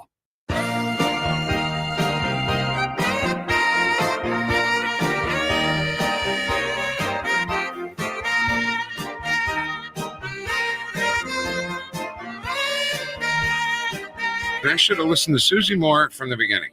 Oh, Susie Q, baby, I love you. Susie Q. I'm the boss. How about that? I'm walking on sunshine. Whoa, it's time to feel good. It would feel good to be walking on sunshine, but as the bumper indicated, we're dealing with rain this morning. Welcome back to the Vic Porcelli Show. Susie Moore filling in for Vic one last time here today. And, it's so funny that you played that song. It's Raining Again, Supertramp. That song was in my head last night. It wasn't because of the rain. Like, it was just in my head. And that was like my earworm. So really kind of interesting that that's the one you picked up on. It's like we're waving on the same link. Oh, yeah. Well, before we talk more news of the day, I wanted to check in with our friends in the chat boxes. So I'm going to look at Rumble here. I know we've got a couple people on there talking. There's Goat Lady Kibbs who said she was listening on her drive into town. Oh, God love you with all the train and the rain and the traffic. I hope you are being careful out there. 101 Straight Up has joined us. Has some comments there. This is a really astute observation from 101. We were talking about the statement from Ralph in that letter. And says that statement alone should be worth a bunch of prison time, shouldn't it? That is a really good question. And I will tell you this, right now, the only charges that have been levied against him are gun charges. Mm-hmm. But they anticipate there will be more charges to come. And I do think that there will be. And the federal charges that have to do with attempted assassination, all of the different statutes that really should apply here. And I do think that call on his part to others will be part of what goes into that. So his arraignment is, today they're just determining whether they're going to hold him until he's arraigned. If they don't hold him, I don't even know what to think, but they will. I'm 99% sure of that. His arraignment is set for September 30th. Don't be surprised at all if there are charges added before then, or even after them. There will be more charges coming against this guy, but that's a very astute point. 101 Straight Up. Appreciate you mentioning that. I don't know. Did we get any comments on Twitter? Let's see. Good morning, Vic Heads and Freedom Fighters from our friend Common Sense. Thank you, Common Sense. We appreciate you being with us. We all need common sense. Absolutely. And then in our Facebook chat box, we've got Amy Mazira. Hello, Amy. Good morning, Vic Heads. She says, we've got Scooter Von Doniken. Let's see. Great question from Trump's day one agenda. I would guess that he will throw gas on the dumpster fire started by the House Freedom Caucus and Speaker Johnson. Yeah, there's going to be a lot of discussion coming up because they did reach a deal over the weekend to do a very short 3-month continuing resolution, basically to get us through the election, keep the government funded for that time, and forestall a shutdown or a big fight. That doesn't surprise me at all because the vast majority of members in Congress, particularly the senators that are up for reelection, and of course all the congressional members are up for reelection, none of them want to be having a shutdown fight going into the election. Usually they use it to smear the Republicans. It probably works more to the Democrats' advantage. But I also think there's that, do we really want to be messing with that when we're trying to get ourselves reelected? Yeah, it's definitely not a good look for them. It's not. So this doesn't surprise me, but I also understand why it's a disappointment. I think Johnson I think maybe he's well-intentioned, but he's kind of gotten rolled by the system a few times, and I think we're seeing that happen. And it's because it is a big machine, and it's not being handled well. And I would like to see a little bit more backbone on his part. If we get through the election and it's successful for the Republicans, I think we might see a little bit more of that. So let's keep our fingers crossed and vote accordingly. We've also got greetings from Tom Lawson. Good morning, freedom fighters. And Vicki Howard. Oh, that's so sweet. She says, I knew Susie Moore and Karen Kataline would make a great team. Love listening to both of them, especially together. Thank you, Vicki. That's very sweet. You just brightened up my Monday. No, you're very good. You are very good. Thank you. Appreciate that. Appreciate all you all listening to us today and watching us on the video chats and video streams. And don't forget, if you ever miss a show, you can follow up and listen to the podcast after the fact. And we appreciate you listening to the Vic Porcelli Show and News Talk STL all day long. So I come in here and I'm like, hey, Susie Moore filling in, blah, blah, blah, blah. And I just expect everyone to know who I am. Don't you know who I am? Of course. Everybody just knows the Everybody amazing knows Smoothie Q, right? Right. Thank you, Jerome. Actually, not everybody does. I am the deputy managing editor at Red State. And what that means is I both write at the site and I edit at the site. And so sometimes I get to cover fun stuff and I like to be able to chat about that with our listeners. There was 2 articles I wrote over the weekend that I'm not going to say they're wonky. They're just not, they're not front and center right now because it's not the big blockbuster kind of news. One of them has to do with this whistleblower information that exposes that the FBI agent, the lead agent in charge of the investigation into the second assassination attempt, is Jeffrey Veltri. Most people aren't going to know that name. Unfortunately, Jeffrey Veltri has a history of anti-Trump bias. He was the one overseeing the unit that implemented that Trump questionnaire. I don't know if you remember that. A couple months ago, this came out. The FBI employees that were basically retaliated against for raising questions about how certain things were being handled, they testified before Congress, the Weaponization Committee last May. I want to say Marcus Allen was one of them. Garrett O'Boyle was one of them. Steve Friend was one of them. And they were represented by this group called Empower Oversight. We've had Tristan Levitt from Empower Oversight on the radio station here before. And what they do is they represent these whistleblowers, the IRS whistleblowers, Gary Shapley and Ziegler, were represented by Empower Oversight. Well, they just sent this lengthy letter to Jim Jordan last week laying out this additional information that they're getting about, okay, you've got the guy in charge of looking into this assassination attempt who has openly expressed anti-Trump bias and retaliated against FBI employees who expressed some sort of camaraderie with or sympathy to the former president. Jeez. That doesn't seem right. That sounds like a conflict of interest right there. Yes. Absolutely. So this letter, it's 22 pages long. So I tried to summarize it for if anyone who's interested, if you go to redstate.com and click on my author page, it's called New Whistleblower Info Exposes Anti-Trump Bias of Lead FBI Agent Investigating Florida Assassination Attempt. And it kind of lays it out. I tried to summarize it and just hit the key points because it was such a lengthy letter. But it really does raise this question. And, Jim Jordan, he's the chair of Judiciary. He's the chair of the Weaponization Subcommittee. And he has some degree of power since the Republicans have a slim margin in Congress, certainly to look into this. And I think with all the questions swirling around both of these assassination attempts, I think it's important for this information to be laid out there and for him to have the opportunity to delve into that. So be on the lookout for that. Then the other thing I wrote about yesterday, we got reports of the fact that feds had seized materials from the home of the interim New York police commissioner. Now, I'm going to back it up a little bit. Early September, the then New York Police Department commissioner, Edward Cabin, his home was raided, and he subsequently stepped down. And several of his top aides' homes have been raided. There was this Linda Sun, who was a former aide to New York Governor Kathy Hochul. She was indicted on charges of conspiring to violate the FARA, Foreign Agents Registration Act, visa fraud, alien smuggling, and money laundering. So she's been indicted. There were two former New York City Fire Department chiefs who were arrested for allegedly soliciting bribes. All this is going on in New York, particularly New York City, but New York in general. And then, so Cabin, who was the commissioner, steps down because after his home gets raided, obviously there's questions raised about what's going on with him, what kind of corruption might be going on there. Eric Adams, the mayor, who's also had his phone seized last fall, he appoints as an interim acting commissioner this Tom Donlin, I think is his name. Thomas Donlin, formerly with the FBI himself. Well, his home got raided last week. Wow. And this is the only statement that they've put out. This is how it reads. Thomas Donlin, who became the interim commissioner just 1 week ago after the resignation of his predecessor, issued a statement late Saturday through the police department. On Friday, September 20, federal authorities executed search warrants at my residences. They took materials that came into my possession approximately 20 years ago and are unrelated to my work with the New York City Police Department. This is not a department matter, and the department will not be commenting. We still don't know what it was about. So what was Donlin doing 20 years ago? What kind of materials could he have come in possession of? Don't know.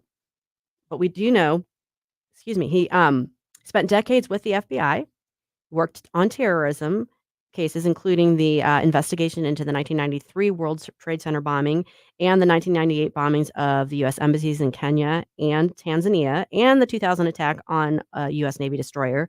Roughly 20 years ago, he was a top counterterrorism official for the FBI in New York. Wow. I mean, we were talking earlier about conspiracy theories and all that. Again, I was trained to question everything, get the facts, get to the bottom of things. Don't let your speculation grow wild. But what is going on when you have all of this federal law enforcement activity aimed at numerous officials throughout the New York power structure? Absolutely. And that's why I appreciate people like you that actually have that critical thinking ability, Mhm. because not only are people like me starting to question this stuff, but you actually have the knowledge to go in there and interpret it for us. I mean, Mhm. that's just absolutely blowing my mind right now. It's, first you had Tulsi Gabbard on the watch list. list, and she served the country. She is, Right. they lied about her, and they actually had to issue a retraction, but they claimed that she went to Russia in 2022 and she didn't. Right. Now they're raiding FBI agents that have been involved in counterterrorism. Like, Yeah. this comes after, I believe, there's that aide from New York as well, the Democratic Mhm. aide that was just charged with being Yep. a Chinese spy or Yep. Chinese asset. More Yeah, accurately. that's Linda Soon. So Yeah. she worked, I think, in the Cuomo administration, then also for Kathy Hochul, who's the New York governor. So to me, okay, I don't have all the puzzle pieces. Mhm. To me, what this says is that there's something larger afoot that I can't see because I don't have access to all that information. But something is going on here. And it doesn't mean that all of these cases are tied together. They might not be, but there's enough of them. I mean, there's enough smoke here. There's got to be a fire somewhere. And it's mind-boggling to me. And keep in mind, these are primarily Democratic politicians that are being affected by this. Yes. And officials. So there's something strange going on here. And I hope that we ultimately are able to determine what exactly that is. But it just raises a lot of questions. The other thing that of course is lingering in the background and may not have any connection whatsoever other than geography. Diddy. Yep. So, for those who don't know, rapper, music mogul, Sean Combs, also known as P. Diddy, Puff Daddy, you name it. His homes were raided like several months ago, and then he was arrested last week. He is being held in New York, and they've not released him on bail for sex trafficking, and I mean the stuff that came out about him in this indictment it's like he's Jeffrey Epstein, basically. That's what I've heard. He's the Epstein of the music industry. Exactly. And he's being held in the same facility where Jeffrey Epstein didn't kill himself. So just to keep you on edge. Now, if you are like me and a consumer of social media, I spend a fair amount of time on Twitter in particular. And particularly if you're doom scrolling late at night, you can find yourself running down these really bizarre rabbit holes because that's when all the true conspiracy theorists post their stuff. There is so much stuff out there, and you don't know how much of it is true. A lot of it's people engagement farming. They're like saying sensationalistic stuff just to try and get people, to click on their tweets and up their engagement level. But the connections that Diddy has to a number of very powerful people, both in the entertainment industry and politicians, are significant. And the picture that you can take from the indictment, now that's black and white, and that is there in the court filing. The picture that you take away is that he had many, many, many of these parties. He termed them as freak-offs that involve people engaging in inappropriate sexual behavior indiscriminately. Some are saying that this may have involved minors. That has not been specifically charged yet. I want to be clear about that. That he had, all of his homes were like wired with cameras and everything like that. So, was he recording people and using that as blackmail? I mean, there's so many questions swirling around him. I'm just going to tell you right now, if you're intrigued by this, you can find no shortage of information out there on YouTube and on Twitter about what nefarious things he may have been up to and who may have been involved with him, but it is mind-boggling. Yeah, and that's something that I'm starting to get really frustrated just because it goes back into the public attitude around this stuff as well. Like what we saw with Jeffrey Epstein, people will post these old photos from when they were friends in the beginning. It's public knowledge that they ended, Trump ended the friendship. He banned them. Right. Now with Diddy, I see so many people just posting and saying, "Oh, well, see Trump and his best friend Diddy now," and it's like, well, no, he was there with Obama, he was there with Hillary Clinton, he was there with Taylor Swift. So Diddy's been photographed with everybody. This is something that is. I'm really glad that you brought this up because this is something that they're going to try to use to again slander and push against that. And really, this is an issue of elites. It's not a right or left issue as far as I'm concerned. This is an issue of why are there so many people that when they get rich and they have authority, they're doing all these kind of messed up, disgusting things to people because they don't think they'll be held accountable. Yeah, they don't think they'll be held accountable, but they also might leave themselves vulnerable to blackmail. Yes, and that's why Hunter Biden was such a liability to the Biden administration because he acted indiscriminately and left himself wide open to blackmail. So who knows how much money was exchanging hands and what favors were being done in regard to that. Look, all this bears questioning, all this bears scrutiny, and nobody should be immune from that scrutiny. Nobody. I don't care what letters behind their name or whatever. But it's fascinating to see all this stuff kind of swirling right now.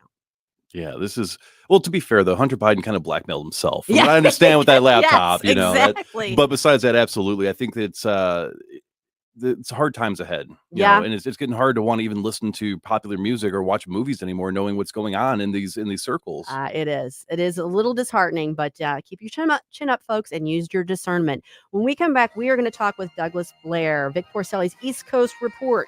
Stick around. You're listening to the Vic Porcelli Show here on News Talk STL. I can handle things. I'm smart. Not like everybody says.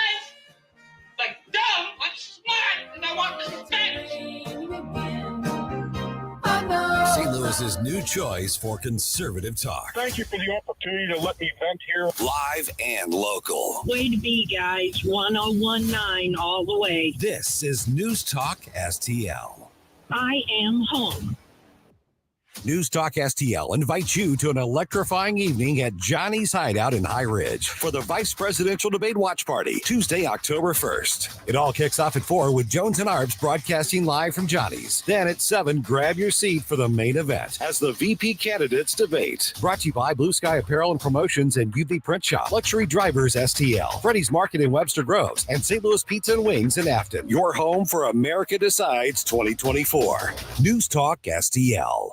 Looking for top quality tactical gear and expert advice? Look no further than Discount Tactical, your one-stop shop for all things firearms and self-defense. Located in the heart of Warrenton, we've been serving the community for 3 years with our friendly, professional, and knowledgeable staff. From custom AR builds and silencers to the largest selection of parts, we've got you covered. Self-defense weapons, SBRs, knives, ammo, custom holsters, weapon lights, optics, and body armor. Discount Tactical. Online at discounttacticalarmory.com or stop by today and gear up with confidence.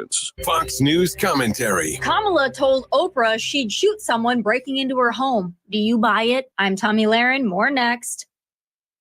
Did you know your life insurance is an asset you can sell? I'm Jay Jackson, CEO of Abacus Life. For almost 20 years, Abacus has been purchasing life insurance policies from seniors just like you. And at abacuspays.com, we've created a free policy value calculator so you can find out the worth of your policy in just seconds. There are no fees and no obligations. Get real value from your life insurance when you need it with Abacus.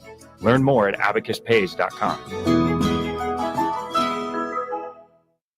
This town hall hosted by Oprah and featuring several celebrity guests may have been one of Kamala's worst performances to date, and that's hard to do. Not only is it completely out of touch to have one of the richest women on earth host an event to connect with average folks, Kamala's typical word salads likely gave attendees mental food poisoning. When she wasn't rambling on about nothing, she did divulge that she is a gun owner and she'd shoot someone if they attempted to break into her home. She followed that shocking admission by acknowledging she probably shouldn't have said it. I don't buy it, and I would venture to guess she was told to say it to sound tough and relatable, but either way, it's quite the interesting stance to take when just years ago, Kamala can be seen and heard on tape voicing support for mandatory gun buybacks. Yet another Kamala flip-flop to add to the long list of unexplained inconsistencies. She will do and say anything to get elected. I'm Tommy Lahren, and you can watch my show, Tommy Lahren. This hour, The Vic Porcelli Show, brought to you by Proctor Drapery Blinds and Shutters. Proctor, spelled like doctor. ProctorDrapery.com.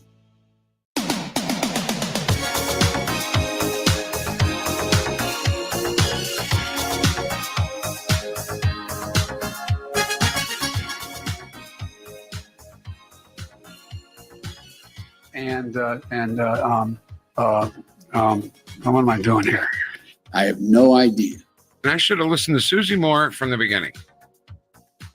You know, I have sympathy for Joe Biden. There are times when I get a little tongue-tied too, but trying to get through the rest of the show here. Susie Moore filling in for Vic Porcelli here on a rainy Monday in St. Louis. And we are joined now by Douglas Blair, Vic Porcelli's East Coast report guy. Good morning, Douglas. How are you? I'm doing great. How are you? I'm good. I appreciate you being on with us this morning. I've been reading some of your Substack articles, but before we talk about those, I kind of wanted just to touch base with you. And what is top of mind for you today?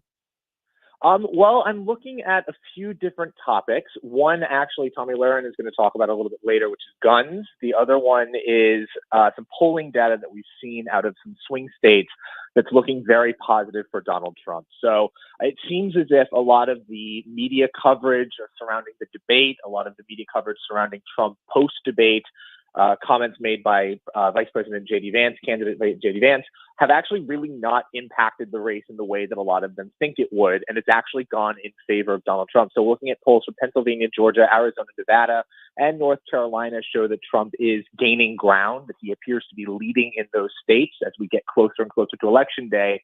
I really don't anticipate those numbers going further down for Trump. I imagine they're going to go a lot higher. Yeah, let's hope. I do think it's interesting. We were just talking about this a couple segments ago, but now in the home stretch here, we've got basically 6 weeks left till the election, and of course, early voting has already started in a number of states.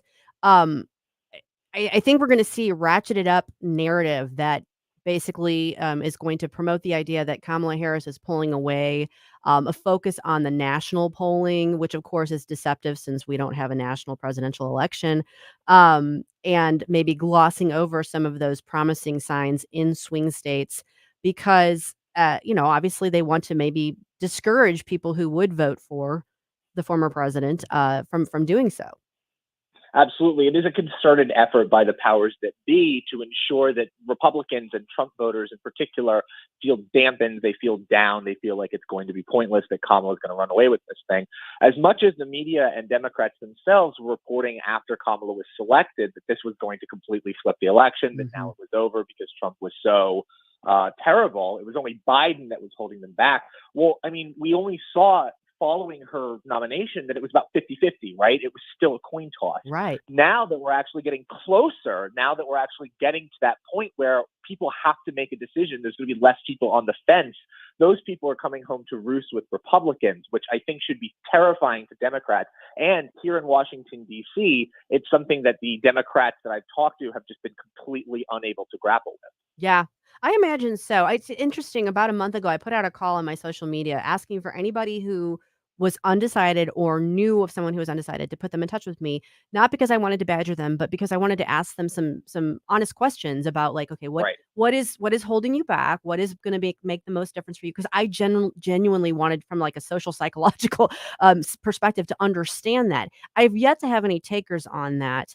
But I will say this, I haven't yet been seeing, and of course, I gauge it on social media, but I also gauge it in the comment section on our Red State articles. I haven't yet been seeing this dispirited, kick rocks notion from Republicans of, it's not worth it, I'm just not even going to bother to vote. Thankfully, but obviously I'm kind of primed for that. We don't want people to get discouraged. We want everyone who's legally allowed to vote to vote. Of course. And again, I think that you hit on such a really important note there, that this idea that Republicans were going to be convinced it's pointless, I'm not going to go out and vote, has just not played out. As we start to look at more polling data, it shows that the vigor and the enthusiasm from Republicans is still higher than it is for Democrats, right? I mean, even look at what happened. The Democrats were at like 20%, 30% enthusiasm to go and vote for Biden. It seemed like a foregone conclusion.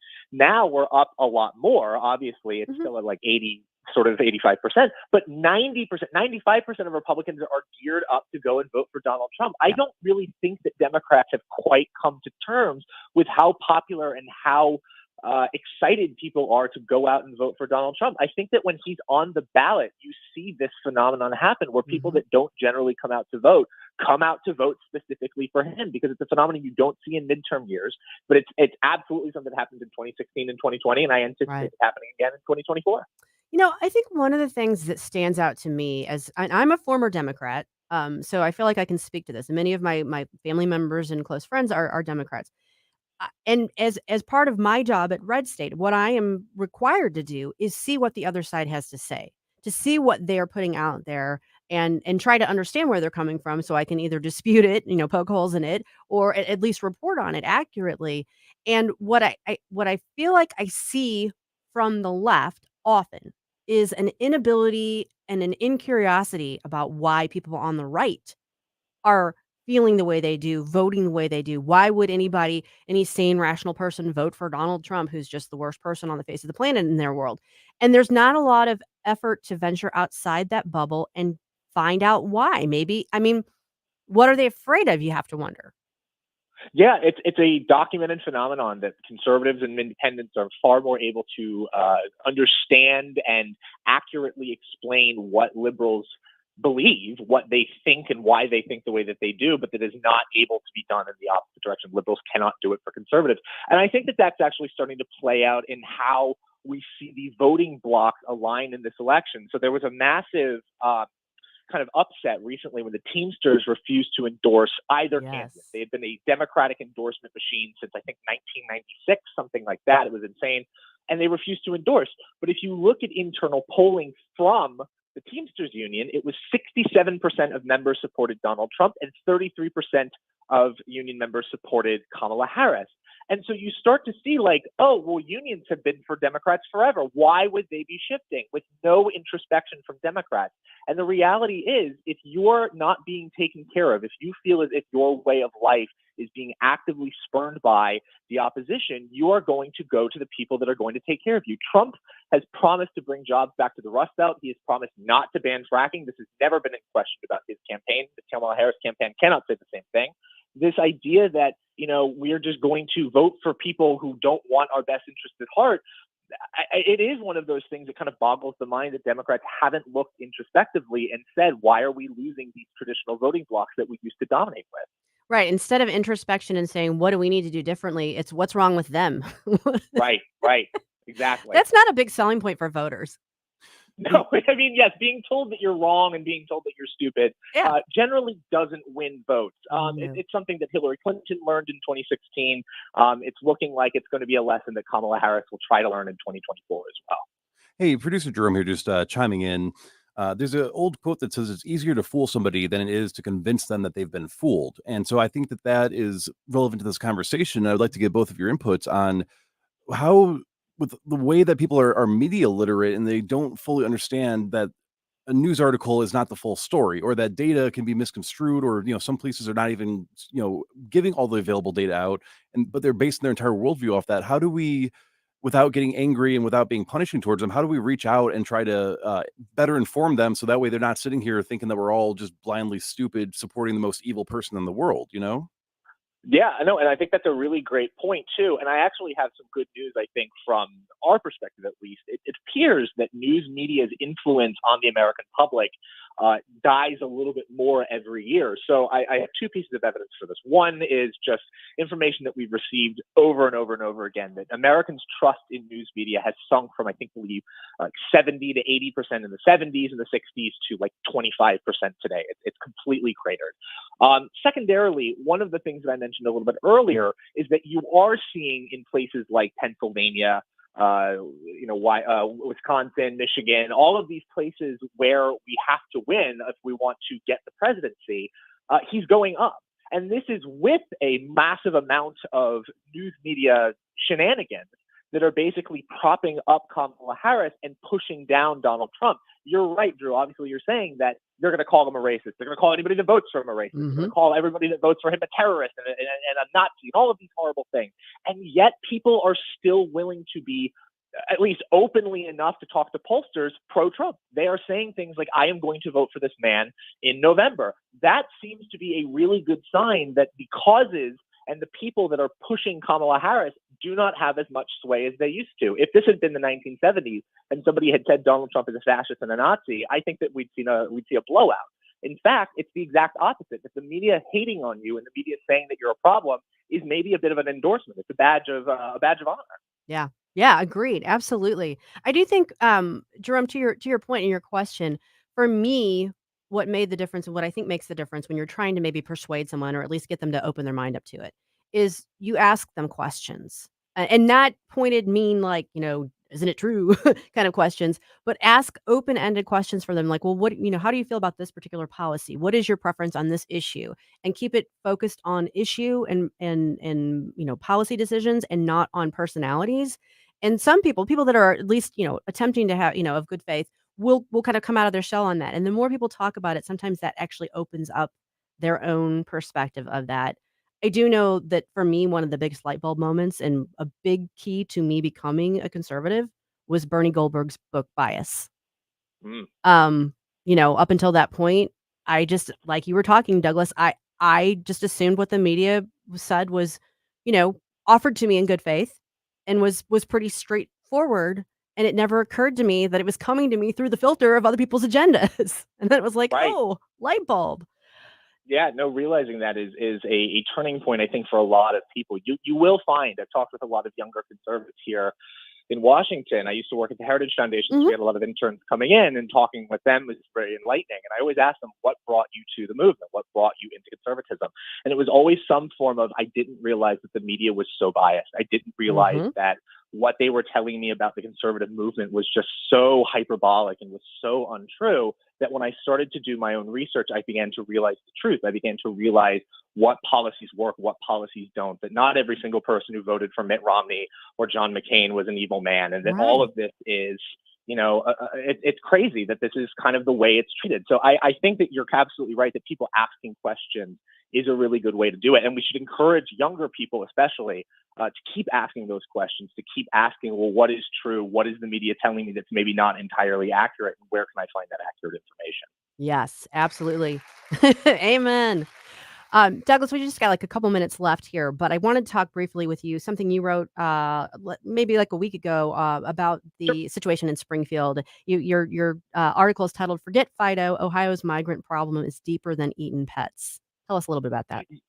Yeah, so I basically made the point that I am a firm believer that obviously if this thing is happening, that it should be reported on. But it seems like the evidence for Haitian migrants eating the animals in Springfield, Ohio is spurious at best. Right. It doesn't seem like it's particularly strong. So I think that instead of focusing on something that isn't true, like the dog story and the cat story, we should focus on the fact that 20,000 migrants, we don't know all of whom are in here legally, have entered into a small American town where they take up now about a third of the population. Mm-hmm. And this is something that every single small American town, I think, can understand, that if you have a mass import of people that don't necessarily share your values, do not share your language in any way, shape, or form, that's going to cause problems. And again, this is no slight on some of the Haitian people that seem to have very well adapted to their time there, and they seem to be doing really good work. But it does indicate that there is a problem when massive amounts of people are just schlepped into a county and there's no resources to deal with them. So I think that Trump would be better served, and Vance would be better served if they brought up the logic of, we can't vet all of these people. They are not always assimilating, and there are massive problems when it comes to funding, when it comes to housing, when it comes to the local economy. It seems like a lot of the jobs are now going to these immigrants as opposed to the people that lived in Springfield in the first place. So that's, I think, the better attack angle. You're right. And not, You're right. talks about how they're eating cats. Right. Absolutely. Douglas, we are just about out of time. Tell folks real quick where they can find you. Absolutely. So check me out at the Blair broadcast. I post daily pieces there on a variety of political topics, sometimes on culture, but it's always something interesting. All right. Thanks so much for joining us today. Really appreciate it. Absolutely. Thank you so much. Thanks for listening to the Vic Porcelli Show here on News Talk STL. Folks, coming up right after this, it's Dan Bongino from 11 to 2. You are listening to News Talk STL. Have a great Monday. When you're approaching retirement, there are a lot of questions to answer. Do you have enough money to fund your income for life? How should you claim Social Security? And what's your plan for health care and long-term care? Hi, I'm